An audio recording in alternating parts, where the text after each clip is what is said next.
Olá, meu irmão, minha irmã, seja muito bem-vindo aqui novamente ao nosso canal Teologia Simplificada. Eu sou o pastor Felipe Mercadante, vou estar conduzindo vocês aqui através dos nossos estudos. Eu espero que esses estudos estejam sendo úteis a você, a sua igreja. Não se esqueça de pegar aqui embaixo na descrição os slides para você usar na sua escola bíblica. Não deixe de usar não, isso tem uma abordagem para isso, para você dinamizar um pouco a aula, tornar a aula mais atraente, também para ajudar na sua preparação, porque os slides estão bem ali sintetizados. Então, eu fiz com muito carinho e eu espero que possa ser útil aí na sua caminhada junto com a sua igreja, tá bom? E se estiver sendo útil, me dá uma ajuda, compartilha aqui comigo, fala de onde você está assistindo, qual é a igreja que você participa, como é que está sendo a utilização desse material, me dá esse retorno, que aí isso ajuda a gente a melhorar para fazer ainda melhor esse trabalho, tá bom?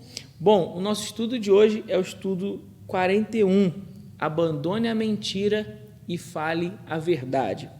Nós vamos ler a palavra do Senhor lá no livro de Colossenses, capítulo 3, dos versos de 5 ao 10. Então acompanhe aí comigo na sua Bíblia, Colossenses 3, do 5 ao 10.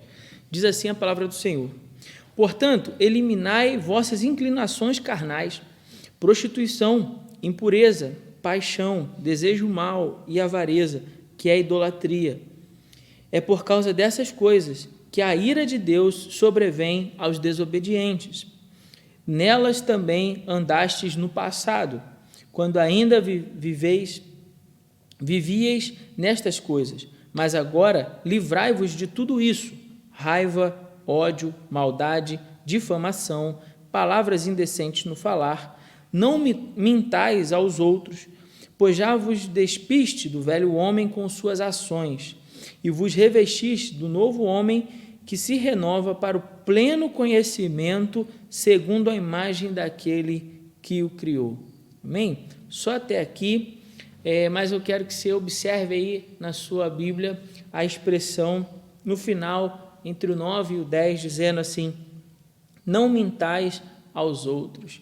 E depois no versículo 10, vos revestis do novo homem.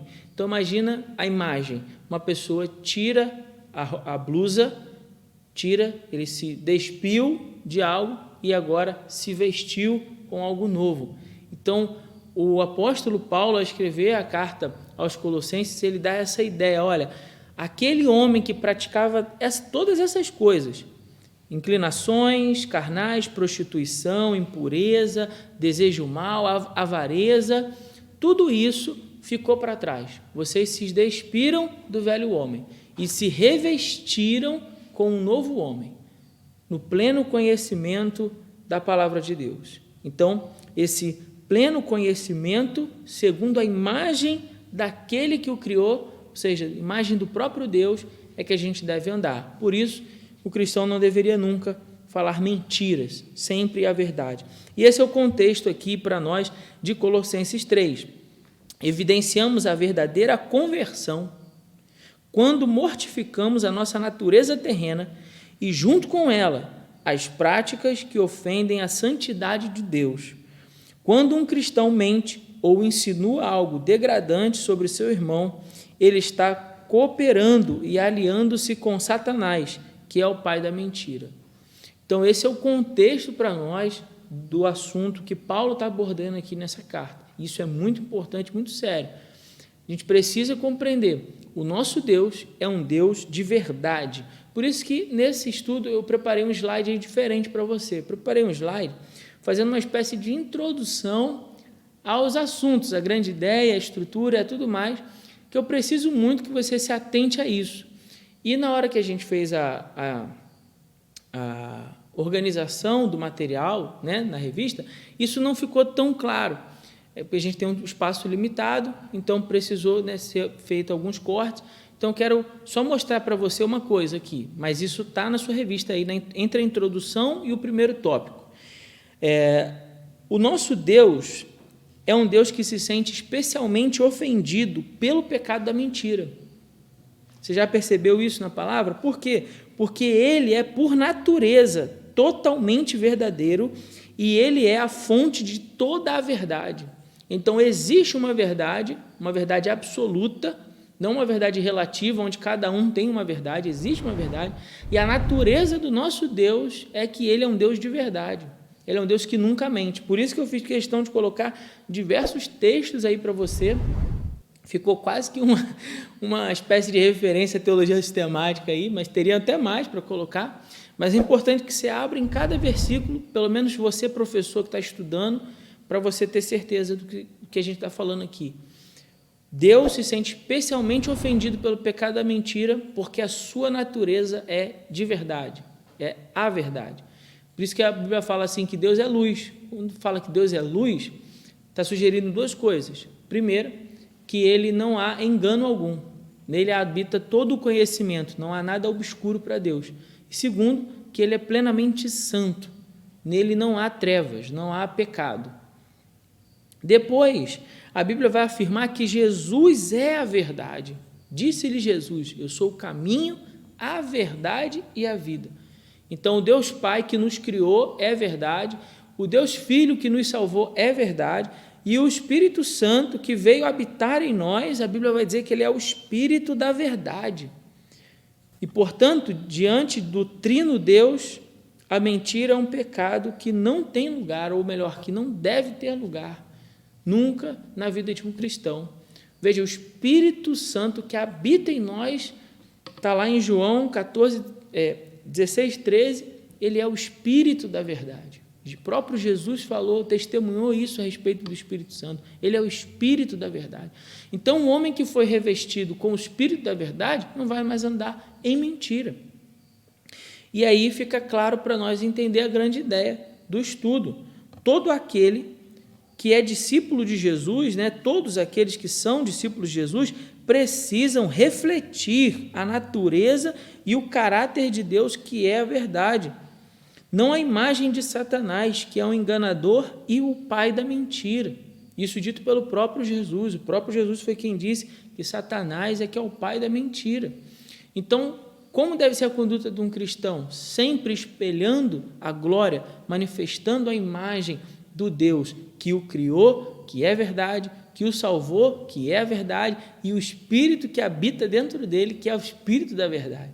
Não tem como essa pessoa viver da mentira, tá certo? Por isso que Paulo, então, vai ser duro ali aos irmãos de Colosso, dizendo, olha, se vocês se despiram do velho homem, essas práticas não devem mais existir na vida de vocês. Vocês se revestiram de um novo homem, pleno do conhecimento de Deus. Tá certo? Bom, em cada etapa aqui da estrutura, nós vemos Jesus é a verdade que salva, e aí os discípulos precisam refletir essa natureza, mentindo uns aos outros, ou um ao outro, semelhantes a Cristo, e não mentir pelo bem da igreja, para o bom funcionamento da igreja é essencial que sejamos honestos e confiáveis. Então, esses são os tópicos. Como são muitos, a lição ficou um pouco grande, eu peço que você aí em casa se aprofunde melhor em cada um desses tópicos. Eu vou fazer uma passagem um pouco mais rápida a partir de agora, tá bom? Mas aí cabe a você mergulhar um pouco mais nesse estudo. Primeiro, Jesus é a verdade que salva, a verdade que liberta do pecado, da mentira, da escuridão, das trevas. Então, todos aqueles que são discípulos de Jesus precisam refletir a natureza e o caráter de Deus, que é a verdade. Não a imagem de Satanás, que é um enganador e pai da mentira. Olha o que diz aí Salmo 45, versos 1 e 2. De boas palavras transborda o meu coração, nos teus lábios se extravasou a graça, por isso Deus te abençoou para sempre. Um salmo aí messiânico, falando a respeito de Jesus. A boca de Jesus falava de graça, porque seu coração era gracioso, era cheio de graça. Você já deve ter pensado naquele versículo que diz assim, a boca fala que o coração está cheio. E aí a gente sempre fica pensando, bom, então eu devo cuidar do que sai da minha boca. Deixa eu fazer uma observação aqui. Você deveria cuidar primeiro do que vai no seu coração. Porque a boca fala, está falando de consequência. O coração cheio é a causa. Causa, consequência. Então, ao invés de se preocupar com a consequência, a gente deveria se preocupar com a causa. Meu coração está cheio de Deus? Meu coração está cheio da palavra de Deus? Meu coração está cheio da graça de Jesus, do Jesus que me salvou. Se o meu coração está cheio dessas coisas, a consequência é óbvia. O que vai sair da minha boca? Graça, misericórdia, amor, perdão. Porque meu coração está cheio dessas coisas. Porque sou um discípulo de Jesus. Então é isso que a gente precisa atentar nesse momento aqui do estudo. Segundo, mentindo aos outros, né? Os crentes devem se tornar padrão dos fiéis na palavra, no procedimento, no amor, na fé e na pureza. Na pureza. Então, o exemplo para nós é o exemplo de Ananias e Safira, em Atos capítulo 5. Um texto extremamente difícil, muitas vezes, para a gente aceitar, não para compreender, porque ali a história é simples. Eles tinham todo o direito sobre a propriedade, marido e mulher, combinaram de vender a propriedade por um preço, a propriedade era deles, ninguém os obrigou a contribuir na igreja, ninguém apontou uma arma para forçar eles a dar aquele dinheiro, não, o dinheiro era deles, não precisavam, mas eles queriam ser alguém que não eram. Eles queriam fazer como outros irmãos na igreja, que naquele período haviam vendido as suas propriedades e entregado as ofertas aos pés dos apóstolos. Então, eles negociam para parecer ser quem não são, conversam entre si e falam assim, bom, vamos vender a 100 e falar que vendemos a 50. A gente vai lá e entrega os 50. E eles mentem. E aí alguém vai dizer assim, bom, período da graça, não agindo pela lei, e aquelas pessoas são mortas diante do altar, o que isso quer dizer, pastor? Bom, eu te volto à pergunta, o que você acha que isso quer dizer? Você acha que porque hoje nós vivemos na graça, então o crente pode fazer tudo, pode viver uma vida libertina, uma mentira lá fora e aqui dentro, né, dentro da igreja, onde, por exemplo, né, onde a gente cultua ao Senhor, e isso vai ficar encoberto? A Bíblia fala que não há nada encoberto que não seja revelado. Então ali Deus estava mostrando que não trataria, não suavizaria o pecado, a graça não suaviza o pecado. É celebrado em justiça também, por isso que o cristão deve atentar para não viver em pecado. Bom, depois nós falamos sobre ser semelhantes a Cristo. E Deus nos chamou para nos tornar semelhantes ao seu Filho Jesus. Sendo assim, precisamos falar a verdade como Jesus, que viveu neste mundo cheio de engano. Vou ler bem devagar para você pegar aí a essência desse tópico. Jesus viveu nesse mundo cheio de engano, mas ele viveu e falou apenas segundo a verdade. Ele caminhou apenas segundo a verdade, mesmo no meio de um mundo de engano. E se nós somos semelhantes a Cristo, também deveremos andar assim. Porque alguém nessa altura vai dizer assim, mas todo mundo mente.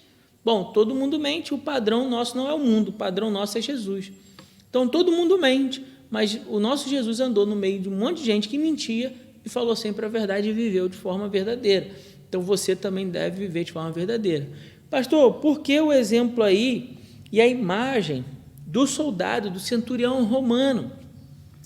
Porque, como argumento, ao longo desse tópico, eu uso a questão da arma. Qual é a nossa arma? A única arma que tem o crente nesse mundo de trevas? A espada do Espírito, que é a palavra de Deus. E a palavra de Deus é a palavra da verdade, não é? E aonde fica a palavra da verdade? Presa ao cinto. E o primeiro item descrito lá por Paulo em Efésios é o cinturão da verdade. O cinturão da verdade, a simbologia, né, a metáfora que o apóstolo Paulo está usando é a verdade que protege a minha vida privada. Eu não tenho o que esconder. Tá certo? Eu não tenho o que esconder. O meu testemunho é santo. O que segura as calças, vamos falar assim bem claro, o que segura as calças é o cinto da verdade. Então, não tem o risco de as calças caírem e ficar exposto. E segundo, o cinturão sustenta a espada. Então, eu posso usar a espada, porque eu tenho o cinturão da verdade. Aquele que veste o cinturão da verdade pode usar a espada da verdade. Tá certo? E aí, depois, você pode se aprofundar mais nesse assunto.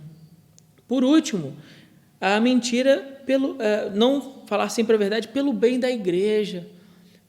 A gente precisa construir na igreja, você tem me ouvido falar isso aqui constantemente, relacionamentos que sejam honestos, confiáveis, relacionamentos saudáveis. Então, como a gente vai construir relacionamentos saudáveis na igreja se esses relacionamentos são construídos à base de mentira, de engano, de inverdade, ou de maledicência, né? ou da fofoca santa, né?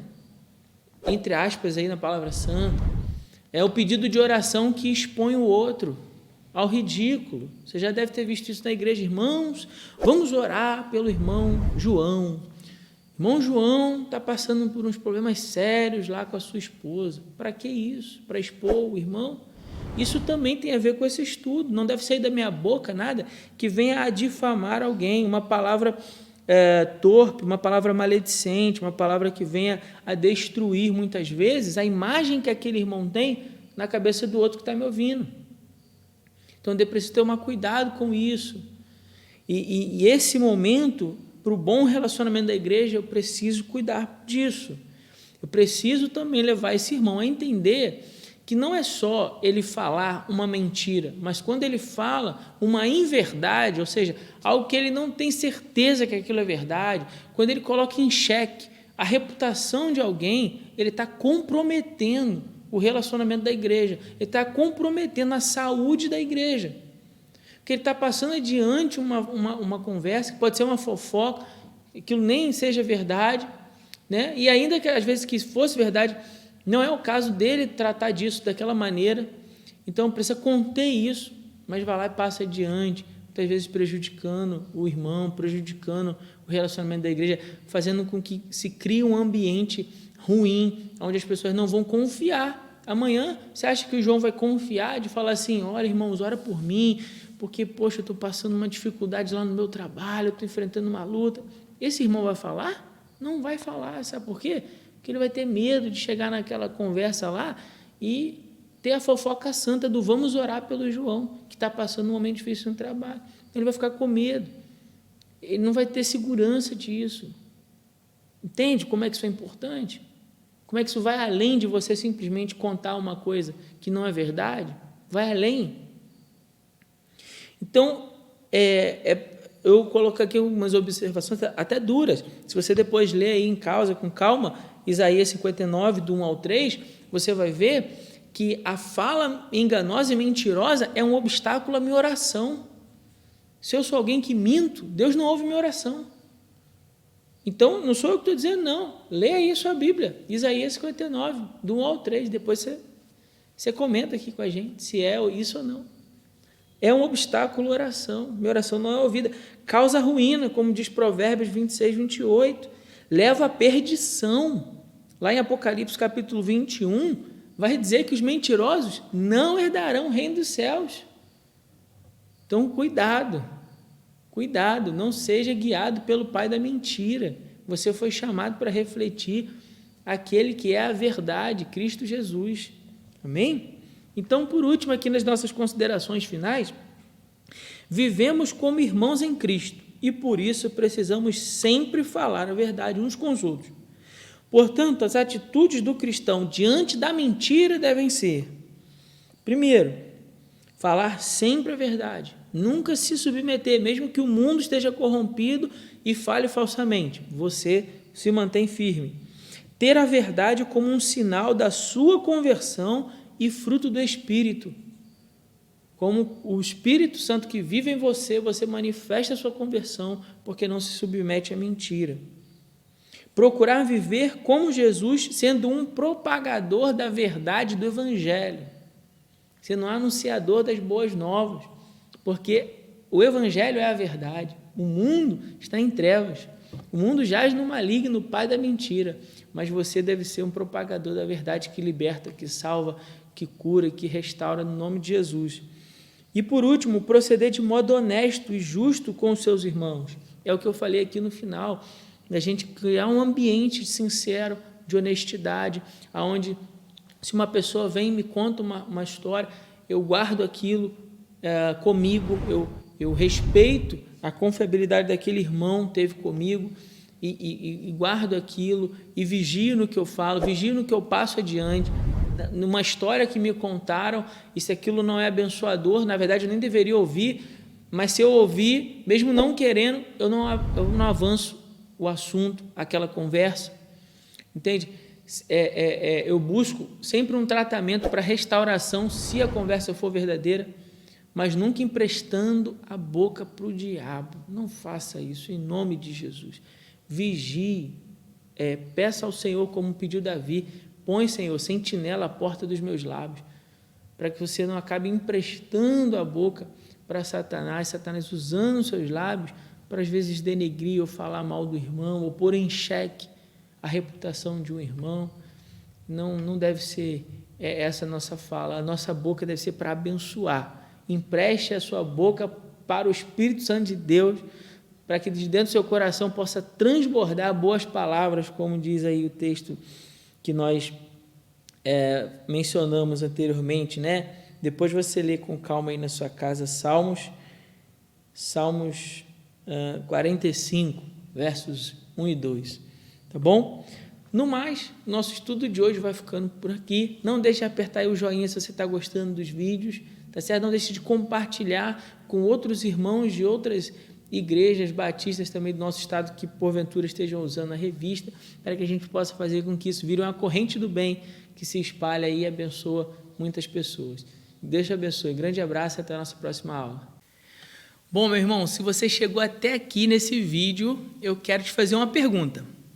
Alguma vez você já foi convidado para pregar e você ficou perdido sem saber como se preparar, como preparar o seu sermão?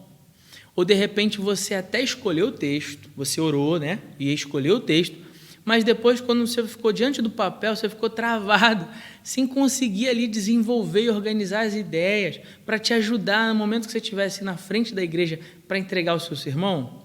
Se alguma vez já aconteceu isso com você, eu quero convidar você a participar do meu curso chamado Curso Cartilha do Pregador. É um treinamento online para capacitar você, para te oferecer ferramentas para a construção do seu sermão ou do seu estudo bíblico. E não só isso, não. Você vai aprender essas ferramentas e você vai aprender a como apresentar o seu sermão com muito mais desenvoltura para os seus ouvintes. Se você também se interessa por isso e você quer se aperfeiçoar para realizar o seu ministério com ainda mais excelência, clica no link abaixo desse vídeo aqui na descrição e eu te vejo na nossa primeira aula. Um grande abraço e que Deus te abençoe.